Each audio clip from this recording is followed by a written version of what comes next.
What's going on, world? This be your boy Eddie Cool, aka the HOC, the head of creative at the SportsBros podcast. And guess what? My beard's looking pretty sharp. Oh, today's Thursday. I know it's been a long time. There's been a lot going on. Yeah, a whole lot going on. So you know what that means, don't you? It's time for another edition of Three Things Tranquilo Thursdays. It's a mashup, baby! Let's not waste no more time and let's get right into it. Now, I know you're probably wondering, Eddie Cool, why are you sitting on one side of the screen? Because when I drop the graphics, I would rather you see this and not this. It is a dope painting, though, I must admit. I like it. See, look at it. Number one. Number one. This past episode of Monday Night Raw gained 3 million viewers. What could the uptick be? Oh, I know why. That's because they had a reunion episode. You know, you've seen the likes of the Nature Boy, Ric Flair, Hulk Hogan, Scott Hall, Kevin Nash, D-Generation X, Santino Marella, and that's just to name a few. Now, the highlight of the show was the 24/7 championship with its ugly self. Allegedly, the championship changed hands 8 times, if I'm not mistaken, 8 times. I got notes here, I keep notes. And here's who became champion that night. Candice Michelle, you know, Gold Daddy girl. Kelly Kelly. Alundra Blaze, also known as Medusa. The Stooges, Pat Patterson and Gerald Briscoe. And before Medusa dumped the belt into the garbage can, the $1 Million Man said, "Hey player, I'll buy that belt from you." That's a callback to an old angle where he tried to buy the world title. Yeah, you get it. And R-Truth, who wound up leaving with the belt and Drake Maverick's wife. Yeah. The man wound up winning the belt and leaving with his wife. Now, there's been a lot to be said about the 24/7 title. And if you ask me, I think it's good for business. I think it's good especially for WWE. It sounded real dumb at first, but it grew on you because you never know what to expect. Think about it. You had a night where legends would usually come, show face, wave hands, hit a few signature moves, get a check and get out the door. Nah, let's have some fun with this title. Let's win it and let's just have our way with it. Just have fun with it.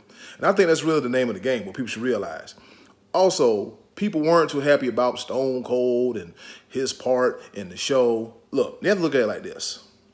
With a lot of wrestlers either not in the best of health, the best of shape, or no longer with us, we should be happy to see Stone Cold Steve Austin.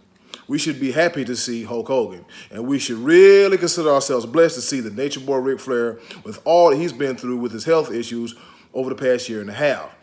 And also, the 24/7 title, I think it got a rub from the legends. Because trust me, if they saw no value in it, they probably wouldn't do it. I also want to school y'all on to something.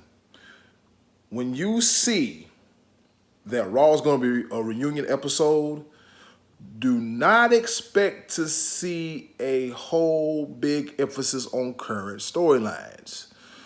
There may be some that they still may be trying to keep going, but as far as like a whole episode with current storylines, no. You're going to see some nostalgia. You're going to see some old superstars.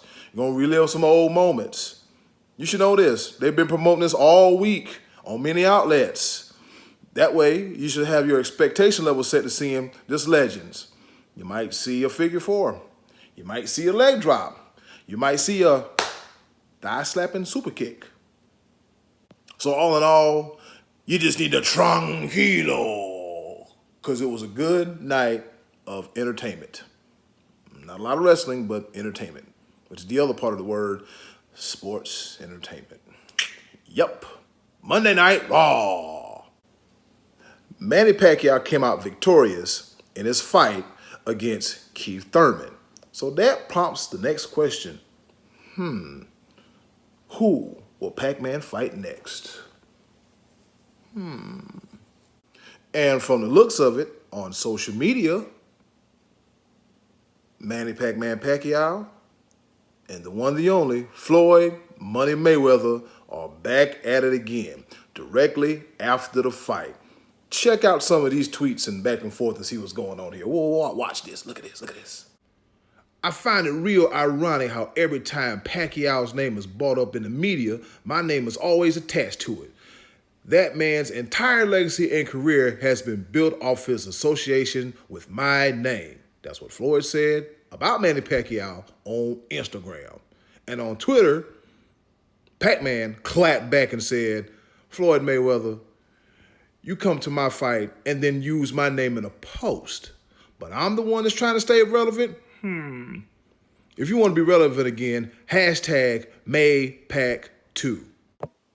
Ooh, but that wasn't the only thing that was said. All right, now this tweet was in response to Mayweather's comment about him being the boss and buying out Manny Pacquiao and being bought and sold and signing checks. As you can see, Pac-Man clapped back once again. Shout out to him for not folding in the ring and out the ring. Excuse me, Floyd, your name has not been on any of my PBC contracts. But if you would like to be on the next one, I'll have one drawn up and sent to you. Hashtag counterfeit money. Yikes. Now, the last time these two got in the ring, they made a bunch of money. I mean, a bunch of money. Like, you see it, a bunch of doggone money was made. But with that being said, go back in the ring. Make it happen again. Why not? You guys are in great shape. This time, Pacquiao can't blame the shoulder. And Floyd, well, he's probably just working out and not really doing nothing. But I think it would be good to see another Pac-Man and Floyd part 2. I think it'd be good for business. Make it happen. Yes. Yeah. Dos. Number 3, a.k.a. number 3. Now, if you've been listening to the Sports Bros podcast, we have been teasing about a Sports Bros podcast fantasy football league. According to these here notes, oh yeah, it's going down like 4 flat tires. It's going to happen. So listen carefully, all right?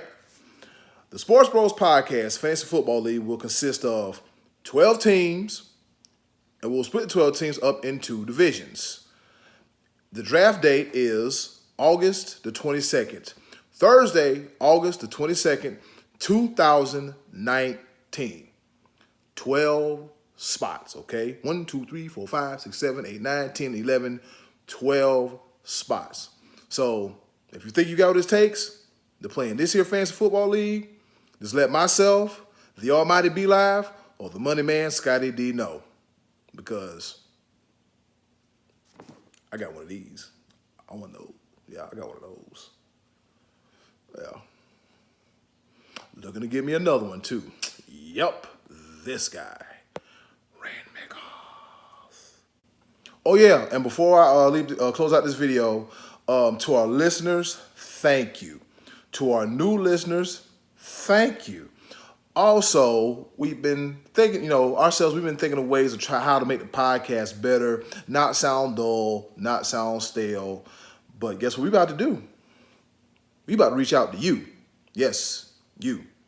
Of course, our penalty box section is a funny section of the show. Now, you know how it is. If you do something dumb, do something stupid in the world of sports, you're going to land your butt in the penalty box. See Michael Jordan, see James Dolan, and Scotty D's boy, Pittsburgh Pirate managers, Clint Hurdle. You're a free man now, Clint. So if you know anybody in the sports world that deserves a rifle spot in the penalty box, let us know. Tell you the reason why. Give us any kind of ideas at the bottom of this video, right here. Leave it in the comment section. All right? Yes, do that. You. The Sports Bros podcast is for the fan, by the fan. We're not owned by nobody yet. We haven't sold out yet. And all 3 of us, yeah, we still got jobs. We got them little gimmicks in the mail to call bills, and they got to get paid.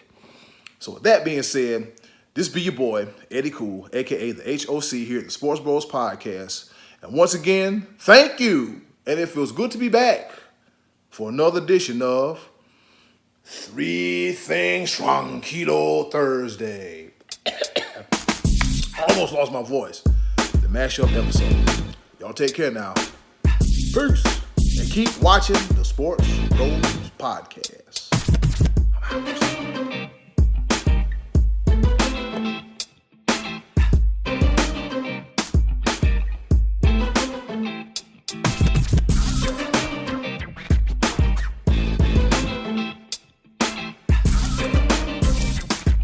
I was listening to the Hall of Fame podcast with Booker T a few days ago, and him and his co-host Brad Gilmore were at the fight, right?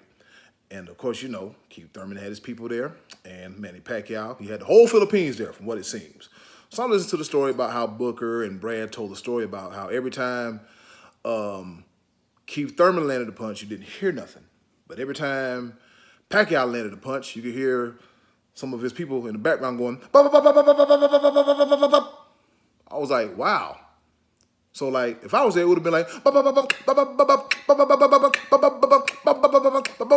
boom, boom.